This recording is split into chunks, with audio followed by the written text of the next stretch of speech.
تہجد جو ہے وہ ایک ایسی عبادت ہے جو کہ بندے اور اس کے رب کے درمیان ایک خاص محبت کی نشانی ہے۔ یہ تہجد کی جو نماز ہے، ہم شاید یہ سمجھتے ہیں کہ تہجد پہ میں اٹھ ہی نہیں سکا۔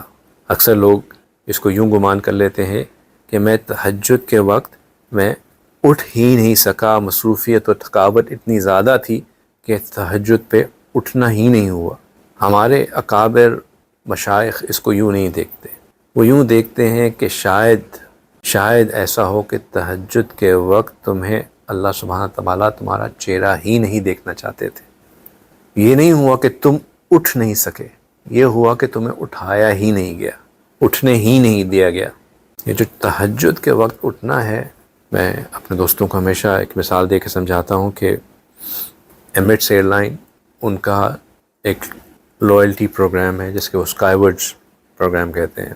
غالباً آپ شاید تمام حضرات ہی اس سے واقف ہوں گے کہ جتنا آپ فریکوینٹ فلائی کرتے ہیں تو آپ اس کے مختلف ٹیئرز میں بنتے جاتے ہیں۔ جب آپ بالکل پروگرام جوائن کرتے ہیں تو بلو اسکائی ورڈ ممبر ہوتے ہیں، پھر تھوڑا سا زیادہ فلائی کریں تو سلور ہو جاتے ہیں، مزید کریں تو گولڈ ہو جاتے ہیں، اس سے بھی مزید کریں تو آپ پلیٹینم ہو جاتے ہیں، اور جیسے جیسے آپ آگے بڑھتے جاتے ہیں تو وہ آپ کو مزید پریویلیجز ایئر لائن کی طرف سے ملتے جاتے ہیں۔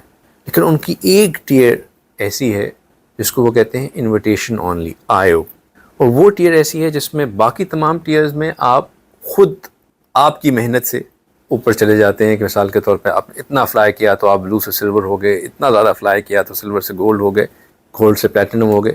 لیکن یہ جو انویٹیشن اونلی ہے، اس میں آپ کی محنت نہیں ہوتی، یہ ایئر لائن آپ کو خود آپ کا پروفائل دیکھ کے کہ آپ کسی کمپنی کے سی ای او ہیں، آپ کسی کمپنی کے بہت جو ہے وہ ہائی پروفائل پرسنالٹی ہیں، تو وہ آپ کو ایسے نام بتا رہا ہے کہ انویٹیشن بھیجتے ہیں کہ اب آپ ہمارے ممبر ہیں، اب ہمارے ساتھ فلائی کریں اور آپ کو یہ پریویلیجز ہوں گے۔ اس کی بہت سے پریویلیجز ہیں، فلاں میں پروگرام کو پروموٹ نہیں کر رہا، لیکن کہنے کا مقصد یہ ہے کہ وہ ایک انویٹیشن اونلی کے نام سے ایک ٹیئر ہوتی ہے جس میں بہت ہی خاص لوگ جو ہیں وہ آتے ہیں۔ تو یہ جو تہجد کا وقت ہے نا، یہ بھی انویٹیشن اونلی کی طرح ہے۔ اس میں ہر کوئی ایرا غیرہ منہ اٹھا کے نہیں آ سکتا۔ کنسسٹنسی کی بات ہو رہی ہے، یعنی کہ ایک رات 40 نفل پڑھ لیے، بہت بڑا کمال کر لیا۔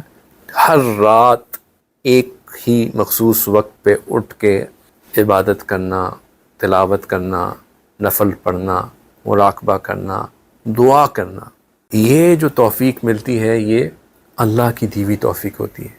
یہ انویٹیشن اونلی ہوتا ہے، اور جس کو یہ نصیب ہو جائے اس کے لیے خیر ہے۔